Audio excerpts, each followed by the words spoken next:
Welcome to my channel. இன்றைக்கி weight loss டேவோட 68வது நாள். இன்றைக்கி 89,500 கிராம் இருந்தேன். 1 hour ஒர்க் அவுட் பண்ணிட்டு லெமன் டீ எடுத்துக்கிட்டேன். என்னோடய வெயிட்டை வந்து நோட் பண்ணி வச்சுட்டேன். நேற்றை விட இன்றைக்கி கொஞ்சம் உடம்பு நல்லாவே குறைஞ்சிருக்கு. எதனாலனா நான் முருங்கைக்கீரை ஜூஸ் எடுத்துகிட்டேன் இல்லையா, அந்த முருங்கைக்கீரை ஜூஸ் தான் நல்லா வந்து தண்ணி இழுக்குது. நல்லா யூரின் பாஸ் ஆனாவே நம்ம எந்த ஒரு கொழுப்புமே நல்லா சீக்கிரமாக கரைஞ்சி போயிடும். காலையில் ரொட்டீன் என்னென்ன சாப்பிட்டேன் அப்படிங்கிறத நோட் பண்ணி வச்சுருக்கேன். நீங்கள் உங்களுக்கு தேவைன்னா நோட் பண்ணிக்கோங்க.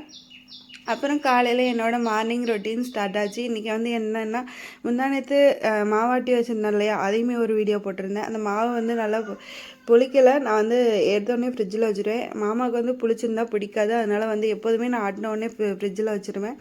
இட்லி ஊற்றலாம் அப்படின்னு சொல்லிட்டு இட்லி தான் தட்டிலலாம் கழுவி வச்சுட்டு முதல்லையும் வந்து இட்லி பாத்திரத்தில் தண்ணி ஊற்றி ஒரு 5 நிமிஷம் நல்லா சூடு பண்ணிட்டேன். அப்போ தான் வந்து கரெக்டாக இருக்கும் வைக்கிறதுக்கும் இது பண்ணுறதுக்கும். அப்போ தான் வந்து சீக்கிரமாகவும் வேகும். அப்போ வந்து சட்னி, புதினா சட்னியும் தக்காளி சாம்பார் தான் ரெடி பண்ணேன். இன்றைக்கி வந்து ஃபஸ்ட்டு பாப்பா வந்து அழுதுகிட்டே இருந்தனால நான் வந்து ஃபஸ்ட்டு பாத்திரம் விளக்கல. ஃபஸ்ட்டு இட்லி ஊற்றி வச்சுட்டு சட்னி சாம்பார்லாம் ரெடி பண்ணி அவளுக்கு சாப்பாடு ஊட்டணும் அப்படின்றது தான் மெயின்லி ஓடிட்டு இருந்துச்சு. பாப்பா கொஞ்சம் பசிக்குது. அது எப்படி திரும்ப கேட்டா, ஆ ஆ ஆ அம்மா ஆ அப்படின்னே கேட்டுக்கிட்டே இருந்தா. அது எனக்கு கொஞ்சம் கஷ்டமாயிட்டு சரின்ட்டு நானும் எடுத்து வச்சுட்டேன். நாளைக்கு வந்து அம்மா வீட்டுக்கு தான் போகிறோம். அம்மா வீட்டுக்கு ஹோம் டூர் நான் போடவா வேணுமான்னு யோசிச்சுட்டே இருக்கேன். உங்களுக்கு தேவைன்னா சொல்லுங்கள், நான் போடுறேன். அப்புறம் இன்னும் முருங்கைக்கீரை ஜூஸ் குடிச்சு, ஆனால் முருங்கைக்கீரை ஜூஸ் அப்படிங்கிறது நான் எதில் பார்த்தேன் அப்படின்னா, நான் குரோமில் சர்ச் பண்ணி பார்த்தேன். முருங்கைக்கீரை ஜூஸ் வந்து நல்லா வெயிட் லாஸ் ஆகுமா ஆகாதா அப்படின்ட்டு வந்து நான் பார்த்தேன்.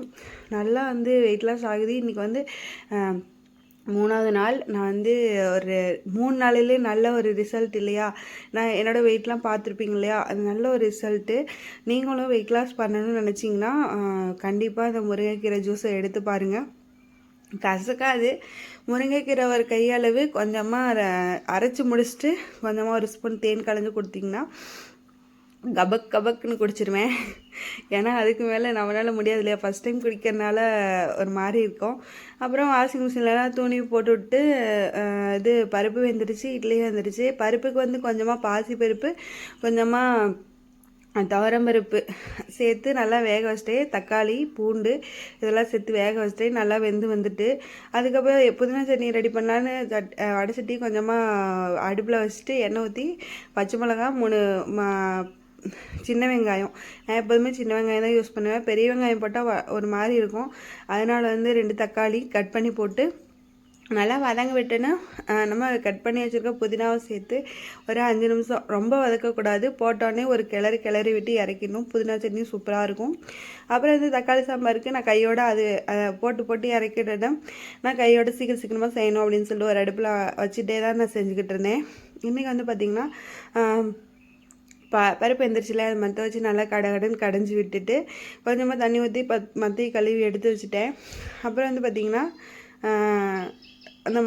அந்த பாத்திரத்துலேயே தாளிச்சிக்கலாம் அப்படின்னு சொல்லிட்டு கொஞ்சமாக எண்ணெய் ஊற்றி கடுகு, கருவேப்பிலை, சின்ன வெங்காயம், 2 வரமிளகாய் சேர்த்து நல்லா வதங்கிட்டு கொஞ்சமாக 2 தக்காளியாக குட்டி குட்டியாக கட் பண்ணி சேர்த்திட்டு அதையுமே நல்லா வதங்கினதுக்கப்புறம் சாம்பார் தூள் இருக்கு இல்லையா, அந்த சாம்பார் தூள் சேர்த்து நல்லா வதக்கிட்டு நம்ம வேக வச்ச பருப்பு எடுத்து போட்டுட்டு ஊற்றிட்டு கொஞ்சம் அப்புறம் லைட்டாக புளிவு சேர்த்து இறக்கணும்னா சூப்பராக வந்து சாம்பார் ரெடி ஆயிரும். அவ்வளோ வந்து சூப்பராக இருந்துச்சு. நீங்களும் ட்ரை பண்ணி பாருங்கள். இது வந்து இந்த கடையிலலாம் வைப்பாங்க இல்லையா, அந்த மாதிரி ஒரு டேஸ்ட்டில் இருந்துச்சு.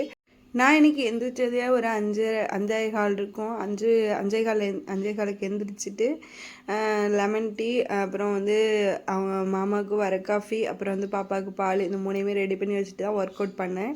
ஒர்க் அவுட் பண்ணுறப்ப நான் நைட்டி போட்டிருந்தனால நல்லா வீடியோ ஷூட் பண்ணல.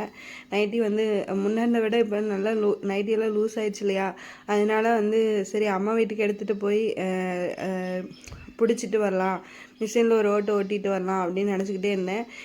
உங்களுக்கே தெரியும்னு நினைக்கிறேன். நல்லா நைட்டி வந்து லூஸாகி கிடக்கு, தொலைன்னு இருக்குது. அப்போ வந்து உடம்பு குண்டாக இருந்தனால இப்போ லூஸாக போட்டால் தான் பிடிச்சிது. இப்போ வந்து உடம்பு இளைக்கிறதுனால டைட்டாக போடணுன்னு தோணுது. ஆனால் வந்து அதனால் வந்து நான் அம்மா வீட்டுக்கு போகிறப்ப நைட்டிலாம் எடுத்துகிட்டு போய் பிடிச்சிட்டு வரலாம் அப்படின்ட்டு இது பண்ணேன். அப்புறம் பார்த்திங்கன்னா சரின்ட்டு நேற்று ஒரு இன்சிடெண்ட் நடந்துருச்சு. சீக்கிரமாக உங்களுக்கு ஒரு சர்ப்ரைஸ் இருக்குது. அப்புறம் வந்து இன்சிடெண்ட் என்னென்னா, நைட்டு ஒரு 10 மணி இருக்குங்க. நான் வந்து எப்போதுமே அந்த வீட்டுக்குள்ளே படுக்கிறதுனால இதை வந்து பூட்டிட்டு தான் படுப்பேனா, சரின்ட்டு லாக் பண்ணிவிட்டு உள்ளுக்கு சாவி வச்சுட்டு லாக் பண்ணி விட்டேன் அவசரமாக. அப்புறம் என்ன பண்ணேன், உள்ளுக்கு போட்டிருந்தா பூட்டி சரி உடைச்சிடலாம் அப்படின்னு பார்த்தா கடைசியில் உடைக்கவும் இல்லை. மாமாட்ட போய் சொன்னேன், திட்டுவாங்கன்னு நினச்சேன், ஆனால் திட்டவே இல்லைங்க. அப்புறம் என்ன பின்னாடி எப்படியோ ஓப்பன் பண்ணி எல்லாம் எடுத்தாச்சு சாவியை. ஃப்ரிட்ஜு மேலே இருந்துச்சு. அப்புறம் வந்து எல்லாமே ரெடி ஆகிட்டா. இட்லியும் வந்து பஞ்சு மாதிரி வந்துருந்துச்சு. அப்புறம் நல்லா சாப்பிட வேண்டியதான். முருங்கைக்கீரை ஜூஸ் குடித்ததுக்கப்புறம் தான் நான் சாப்பிட்டுட்டேன். 2 இட்லி எடுத்துக்கிட்டேன்.